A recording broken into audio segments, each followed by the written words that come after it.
रोज एक नई कहानी देखने के लिए चैनल को सब्सक्राइब करें और बेल आइकन दबाना ना भूलें। श्री अपने छोटे बेटे मेहुल के लिए रिश्ते देख देख कर थक चुकी थी। तभी वो एक दिन पंडित जी से फोन पर बातें कर रही होती है।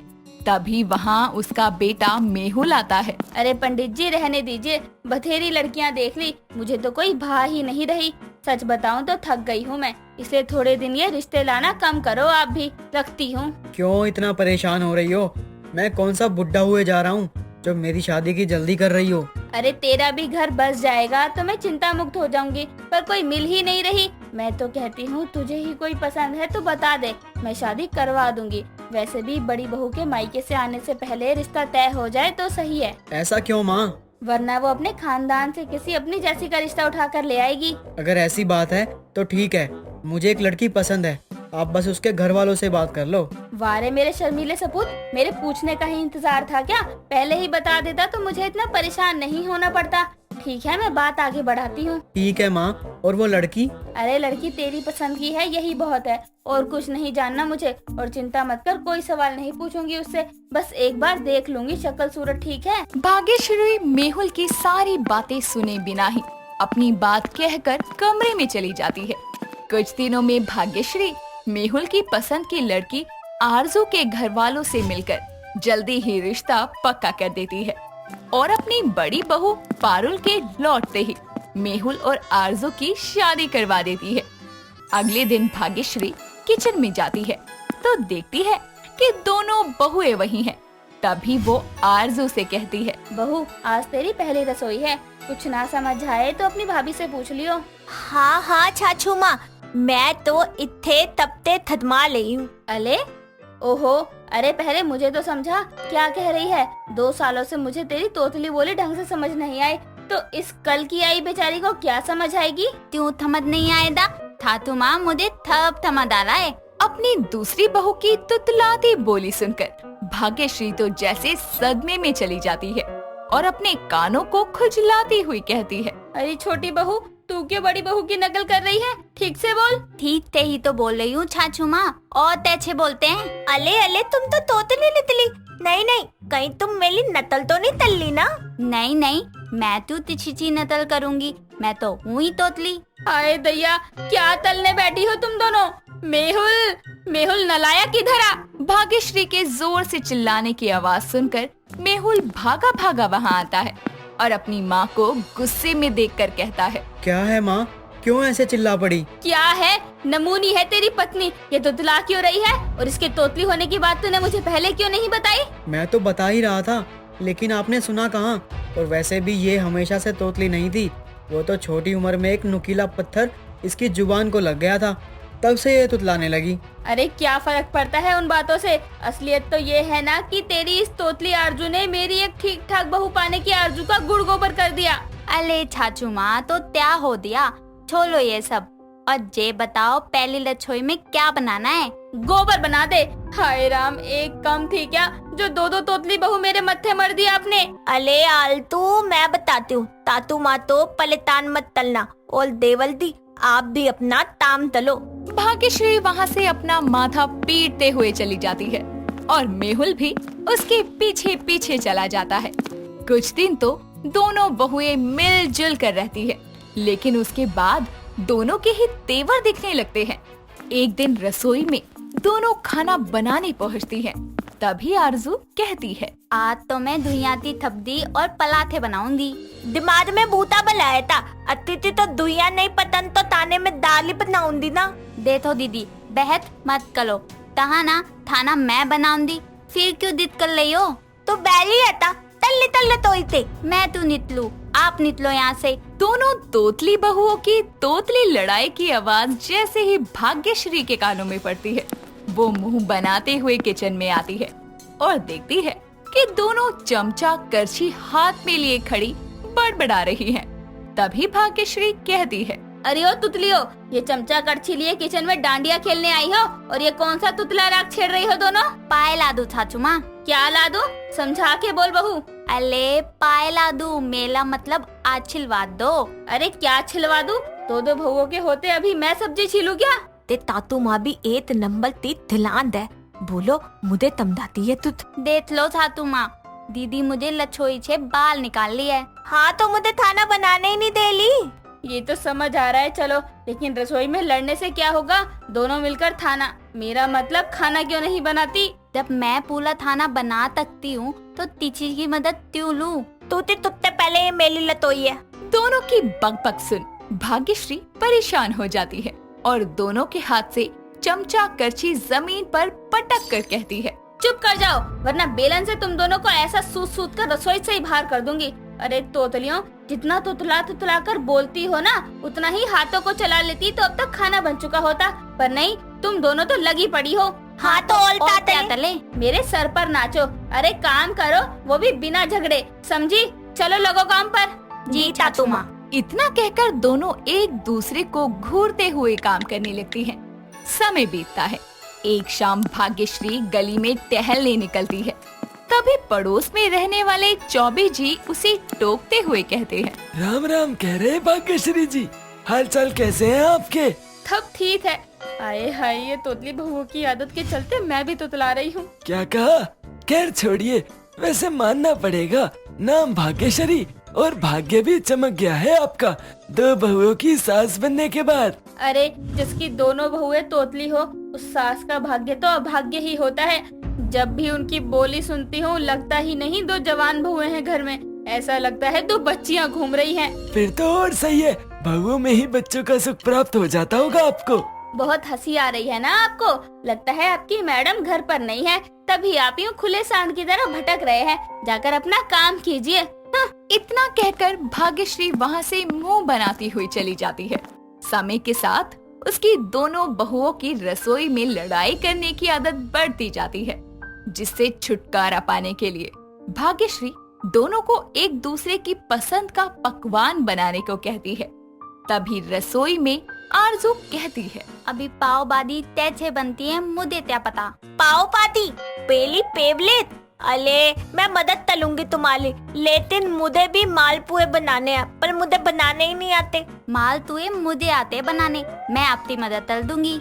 ऐसे ही दोनों रसोई में एक दूसरे के पकवान बनाने में मदद करती है और कुछ देर में खाना तैयार कर भाग्यश्री के सामने परोस देती है, जिसे देखकर भाग्यश्री कहती है, क्या बात है, दोनों ने बिना झगड़े बना लिया खाना? हाँ, क्योंकि हम दोनों ने एक दूसरे की मदद की है। हाँ तो बस ऐसे ही बिना लड़े एक रसोई में मिलकर खाना बनाओगी तो खाना जल्दी और स्वादिष्ट बनेगा। साथ ही एक दूसरे से नई नई चीजें भी सीखोगी और लड़ाई की जगह दोनों में प्यार बढ़ेगा। लीता तुम हम समझ गए। अंकिता एक बहुत ही चुलबुली और समझदार लड़की थी। वो सभी लोगों का बहुत ख्याल रखा करती थी। एक दिन उसकी शादी समीर से हो जाती है, पर शादी के कुछ दिनों बाद ही उसके पति समीर का कार एक्सीडेंट हो जाता है, जिसमें उसकी जान चली जाती है। अंकिता समीर की याद में डिप्रेशन में चली जाती है और एक दिन सुबह वो मंदिर जाती है, जहां उसकी मुलाकात उसके दोस्त सुशांत से होती है। हेलो अंकिता, कैसे हो? अरे सुशांत, तुम यहाँ कैसे? अरे मैं तो माता रानी के दर्शन के लिए आया हूँ। तुम तो ट्रेनिंग पर गए थे ना? मेरी ट्रेनिंग कब की पूरी हो गई, अब इसी शहर में पोस्टिंग है। बहुत बढ़िया, नाइस टू सी यू। मुझे भी बहुत खुशी हुई तुमसे मिलके। इतने साल बाद अपने दोस्त को देख के उदास अंकिता के चेहरे पे मुस्कुराहट आ जाती है। तभी वहाँ उसकी सास ललिता उसे ऐसे किसी अजनबी से हंस हंस के बात करते देख गुस्से से तिलमिला जाती है और उसे वहीं सबके सामने सुनाने लगती है। हाय हाय राम, कैसा वक्त आ गया है। अरे बहू, घर की लाज शर्म सब बेच खाई है क्या? सासू माँ, आप यहाँ? ये वो मेरा दोस्त है सुशांत। अच्छा, बहुत याराना लगता है। अरे अभी मेरे बेटे को गुजरे वक्त नहीं हुआ और तू अपने गुल दिखाने लग गई। नहीं सासू माँ, आप जैसा समझ रही है ना, ऐसा कुछ भी नहीं है, सच में। अरे ये क्या हो रहा है? और माता जी, आप अंकिता से ऐसे कैसे बात कर रहे हो? अरे तू तो चुप ही बैठ, मेरी बहू है, मुझे सब पता है। दोबारा मेरी बहू के इर्द गिर्द नजर मत आना, समझे? चल बहू, बहुत हुई तेरी पूजा। ललिता अपनी बहू को लेकर घर वापस आ जाती है और उसे खरी खरी सुनाती है। अपनी सास के ताने सुन सुनकर बेचारी अंकिता रोने लगती है और अपने पुराने दिन याद करने लगती है कि कैसे वो अपनी मर्जी का खाती पीती थी, अपनी मर्जी के रंग बिरंगे कपड़े पहनती थी और कैसे बेबाक बोला करती थी। तभी ख्यालों ही ख्यालों में अंकिता अपने दोस्त सुशांत, जिसे वो मन ही मन प्यार करती थी, उसके बारे में सोचने लगती है। काश कि मैंने तुम्हें पहले ही बोल दिया होता कि हाँ मैं भी तुमसे बहुत प्यार करती हूँ, तो शायद आज मेरी जिंदगी किसी और ही मोड़ पे होती। तभी अचानक उसकी सास बोलती है, अरे ओ नागन, वहाँ चुपचाप खड़ी ही रहेगी कि घर के काम भी निपटाएगी? ये मगरमच्छ के आंसू बाद में बहा लियो। अपनी सास ललिता के ताने सुनकर अंकिता उदास हो जाती है और फिर अपने कामों में व्यस्त हो जाती है। वहीं दूसरी ओर उसका दोस्त सुशांत अंकिता की हालत देख के बहुत दुखी होता है और वो सोचता है कि कैसे अंकिता के हालात को सुधारा जाए। इसी सिलसिले में एक दिन वो अपनी और ललिता की कॉमन फ्रेंड दीपाली से बात करता है। हाय दीपाली। हेलो सुशांत, मैं तो ठीक हूँ, तुम सुनाओ, वो मंदिर में क्या बवाल हो गया तुम्हारे और अंकिता के बीच? अच्छा, तो तुम्हें भी पता चल गया? यार, जरा सी बात का बतंगड़ बना दिया अंकिता की सास ने। हाँ, वैसे बहुत बुरा हुआ अंकिता के साथ। जब से विधवा हुई है उसकी सास ने तो उसका जीना हराम कर दिया है। हाँ यार, मुझे भी बहुत बुरा लग रहा है। काश मैं अंकिता के लिए कुछ कर सकता। काश अंकिता, उस दिन तुमने मुझे हाँ कर दी होती तो आज कुछ और ही होता। अरे तुम क्या करोगे? वो विधवा है, उसकी जिंदगी से तो मानो खुशियों के रंग ही चले गए। ना जाने क्या होगा उसका। दीपाली, मैं अंकिता की जिंदगी में खुशहाली ला कर ही रहूंगा। सुशांत मन में सोच लेता है कि अब वो अंकिता को और दुखी नहीं रहने देगा। वो उससे शादी करेगा और उसकी जिंदगी में खुशियों के रंग वापस भर देगा। इसी ख्याल से वो एक दिन मंदिर जाता है, जहाँ पर दोबारा अचानक उसकी मुलाकात अंकिता से हो जाती है। अंकिता उसे देख के मुंह फेर लेती है। अंकिता, मुझे तुमसे अर्जेंटली बात करनी है, बहुत इम्पोर्टेंट है, मना मत करना। सुशांत, तुम समझते क्यों नहीं? मुझे कोई बात नहीं करनी है तुमसे। तुम प्लीज यहाँ से चले जाओ। किसी ने देख लिया ना तो खामखा कलेश हो जाएगा। अंकिता, मैं तुमसे शादी करना चाहता हूँ और तुम्हें खुश देखना चाहता हूँ। बस, अब एक और शब्द नहीं सुनूंगी मैं। तुम जानते भी हो तुम क्या कह रहे हो। तुम्हें समझ नहीं आता, मैं एक विधवा हूँ, विधवा। तभी अचानक फिर से अंकिता की सास वहाँ पहुँच जाती है। अपनी बहू अंकिता के साथ सुशांत को फिर से देख उसका पारा हाई हो जाता है। कैसे विधवा औरत को छेड़ रहा है? अरे आओ आओ, मारो इसे, मारो। मेरी बात तो सुनो। सुशांत को पिटता देख अंकिता बोल पड़ती है, नहीं नहीं, रुक जाओ, मत मारो सुशांत को, उसने कुछ नहीं किया, बस करो, रुक जाओ। अरे मेरी बात तो सुनो पहले। अरे मार क्यों रहे हो आप सब? मेरी बात तो सुनो।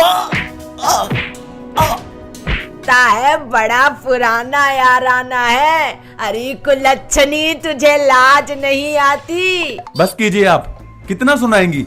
आखिर किसी बात की एक लिमिट होती है। आप तो बोले ही जा रही है। कोई कुछ नहीं बोल रहा, इसका मतलब ये नहीं कि आप कुछ भी बोलेंगी। तभी भीड़ में खड़े लोग बातें करने लगते हैं। अरे ये विधवा तो परसों बाजार में रंगीन दुपट्टे देख रही थी, इसको तो बिल्कुल भी लाज नहीं है। अरे सुनो सुनो, ये विधवा बड़ी चटोरी है, मैंने तो इसे गोलगप्पे खाते देखा था, जरा सी लाज नहीं है इसमें। अरे देखो तो इस विधवा को, कैसे हंस हंस के बात कर रही है, जरा सी लाज भी नहीं बची। छी। अंकिता अपनी सास ललिता भीड़ में जमा लोगों के ताने और अपनी इस बेरंग जिंदगी से तंग आकर अपने अंदर दबा हुआ सारा दर्द अपने सवालों से बयां करने लगती है। वो सबसे कहती है कि हाँ आती है लाज, पर आज इस लाज के बंधन को तोड़कर मैं आप सबसे पूछना चाहती हूँ कि क्या एक विधवा को खुश रहने का हक नहीं है? क्या उसकी जिंदगी में रंग नहीं हो सकते? क्या वो अपनी पसंद का कुछ खा भी नहीं सकती? क्या वो दोबारा शादी नहीं कर सकती? आखिर ये सारे बंधन एक विधवा के लिए ही क्यों बनाए? आखिर मेरी गलती ही क्या थी? बस कर अंकिता बेटा, मुझे माफ कर दे। समाज क्या कहेगा, इस डर से मैंने तुझे बहुत दुख दिए, तेरी खुशियों को दबा कर रखा। मुझसे बहुत बड़ी भूल हो गई। नहीं माँ जी, आप माफी मत मांगिए, मैं आपसे बिल्कुल भी नाराज नहीं हूँ। अंकिता के साथ साथ अंकिता की सास ललिता सुशांत से भी माफी मांगती है। अंकिता के इस तरह के सवालों को सुनकर मंदिर में जमा लोगों के बीच एक सन्नाटा सा हो जाता है। सबकी अंतरात्मा झंझोड़ जाती है। उसकी सास ललिता को अपनी गलतियों का एहसास होता है और वो बिना किसी देरी अपनी विधवा बहू अंकिता की शादी सुशांत से मंदिर में ही करवा देती है और सब लोग तालियां बजाने लगते हैं। अविका अपने 2 भाइयों की इकलौती बहन थी। उसके दोनों भाई सनी और बॉबी सरकारी कर्मचारी थे। अविका काफी बड़ी हो गई थी, इसलिए घर वाले उसके लिए रिश्ता ढूंढ रहे थे। कुछ दिन बाद अविका के लिए रिश्ता मिल जाता है और घर वाले उसकी शादी तय कर देते हैं। अविका भी बहुत खुश होती है। वो अपनी शादी की तैयारियों में मग्न हो जाती है। अविका अपने लिए सिर्फ महंगा सामान ही लेती है।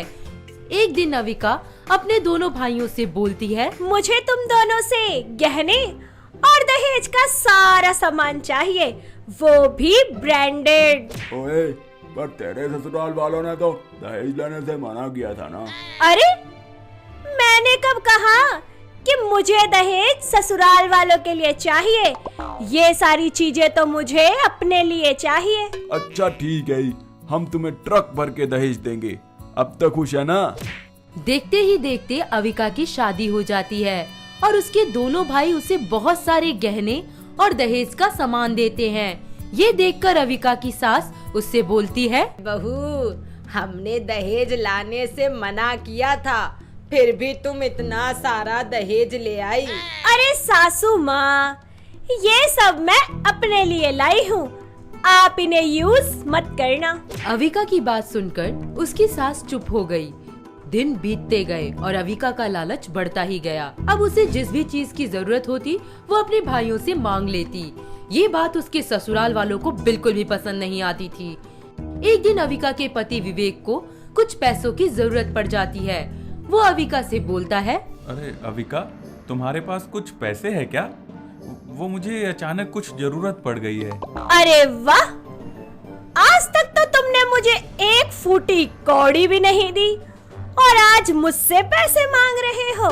नहीं है तो सीधा मना कर दो ना यार, इतना बकवास क्यों कर रही हो? रुकिए रुकिए, अपने भाई से कहकर दिलवा देती हूँ। नहीं यार, तुम उन्हें पहले ही बहुत परेशान करती हो और मैं नहीं चाहता कि तुम मेरी वजह से उन्हें और कष्ट दो। अविका अपने पति की बात को अनसुना कर देती है और अपने भाई से पैसे मांग लेती है। जब विवेक को इस बारे में पता चलता है तो वो अविका को पैसे वापस करने को कहता है, पर अविका उन पैसों को अपने पास रख लेती है। कुछ दिन बाद जब अविका के भाई विवेक से पैसे मांगते हैं तो, अरे जीजा जी, मुझे कुछ पैसे चाहिए, आपके पास है तो दे दीजिए। आपने तो मुझसे लिए भी थे, हम बाद में हिसाब कर लेंगे। पर वो पैसे तो मैंने अविका को वापस दे दिए थे। क्या अविका ने तुम्हें पैसे वापस नहीं दिए? अरे हाँ, कर तो दिए थे, काम के चक्कर में कुछ याद ही नहीं रहता। विवेक समझ जाता है कि अविका का भाई उसे बचाने के लिए झूठ बोल रहा है। वो अविका के पास जाता है और उससे पूछता है कि उसने पैसे वापस क्यों नहीं किए। इस पर अविका जोर जोर से रोने लगती है और बोलती है, तुम तो मुझे भिखारन समझते हो जो मांग लेती हूँ, हाँ, पर वापस नहीं करती। भला अपने भाई से पैसे ही तो लिए हैं, इस पर इतने सवाल करने की क्या जरूरत है? अविका का ड्रामा देखकर विवेक चुपचाप वहाँ से चला जाता है। समय बीतता जाता है और अविका का लालच बढ़ता ही जाता है। अविका के ससुराल वाले उसकी इस आदत को सुधारने के लिए अविका के भाइयों के साथ मिलकर एक प्लान बनाते हैं। अविका की एक नंद थी जिसका नाम स्वाति था। स्वाति अभी कुंवारी थी, इसलिए अविका के सास ससुर स्वाति का रिश्ता अविका के छोटे भाई बॉबी से तय कर देते हैं। अरे बहू, अब तो तुम स्वाति की ननद बनने जा रही हो। क्या चाहिए तुम्हें दहेज में अपने लिए? मुझे तो अपने लिए 9 लाख का हार चाहिए, वो भी वाइट गोल्ड का। हाँ भाभी, बिल्कुल, तुम्हें 9 लाख का हार जरूर मिलेगा। और मुझे तो दहेज में बहुत सारी चीजें चाहिए, 4 डायमंड सेट, एक गाड़ी और हाँ, एक बाइक जरूर होनी चाहिए, वो भी स्पोर्ट वाली। पर ये सब तो बहुत महंगा होगा ना, और वैसे भी मेरे भाई के पास ये सब चीजें पहले से ही हैं। मैं ये सब चीजें अपने लिए ले रही हूँ, किसी और के लिए नहीं। चाहिए तो हमें भी नहीं था, पर तुम दहेज लेकर ही आई ना, फिर स्वाति को भी ले जाने दो। अविका अपनी सास की बात सुनकर चुप हो जाती है और अपने कमरे में चली जाती है। अगले दिन सब लोग एक साथ बैठे होते हैं। तभी स्वाति बोलती है, सुनो भाई, सुनो ना, मुझे दहेज में बहुत सारे गहने, ब्रांडेड डिजाइनर कपड़े चाहिए और हाँ, ढेर सारा डिजाइनर सामान चाहिए, ठीक है? ठीक है, मुझे लिस्ट दे देना, मैं ले आऊंगा। जब अविका को अपने पति विवेक की जेब से पैसे निकलते हुए दिखाई देते हैं तो वो इस बात को हजम नहीं कर पाती और स्वाति के पास जाकर बोलती है, स्वाति, हमारे पास इतने पैसे नहीं हैं कि हम तुम्हें इतने महंगे महंगे सामान खरीद के दे सके। तुम सोचो, भला मेरे भी तो कुछ खर्चे होंगे ना। हाँ भाभी, तुम्हारा खर्चा तो बहुत है, पर तुम्हारा खर्चा तुम्हारे भाई पूरा तो कर देते हैं ना, तो मैं क्यों नहीं ले सकती अपने भाई से? स्वाति, ये क्या बोल रही हो तुम? क्यों, आपको समझ में नहीं आ रहा? आप कभी सोचती हो कि आगे आपके भाइयों का भी परिवार होगा, उन्हें भी पैसों की जरूरत पड़ेगी? हर बार आप तो उनसे पैसे मांग लेती हो, पर आज जब मैंने अपने भाई से पैसे क्या मांग लिए, आपको तो चक्कर ही आने लग गए। तुम ज्यादा मत बोलो, मैं तुम्हारी बड़ी भाभी हूँ, जैसा कहती हूँ ना वैसा करो। आई बात समझ में? मैं क्यों करूँ कोई कॉम्प्रोमाइज? आप भी तो अपने परिवार वालों से लेती हो सब कुछ, तो मैं क्यों ना लूं? हमारा कोई कंपटीशन हो रहा है क्या? मैं कुछ नहीं जानती, आप बस अपने काम से काम रखिए, समझी? ऐसा कहकर स्वाति वहाँ से चली जाती है। इस तरह कुछ दिन बीतते जाते हैं और स्वाति अपनी जिद पर अड़ी रहती है और धीरे धीरे अविका को अपनी गलतियों का एहसास होता है और वो सोचती है जिस तरह आज वो परेशान हो रही है, ऐसे ही उसके घर वाले भी कितना परेशान हुए होंगे। इसी बीच अविका स्वाति के पास जाती है और बोलती है, स्वाति, मुझे तुमसे कुछ कहना था।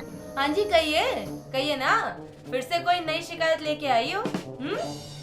नहीं नहीं, ऐसी कोई बात नहीं है, वो तो मैं तो बस क्या, भाभी बोलो ना, क्या कहना है, क्या कहना चाहती हो? मैं समझ गई, तुम सही बोल रही हो स्वाति।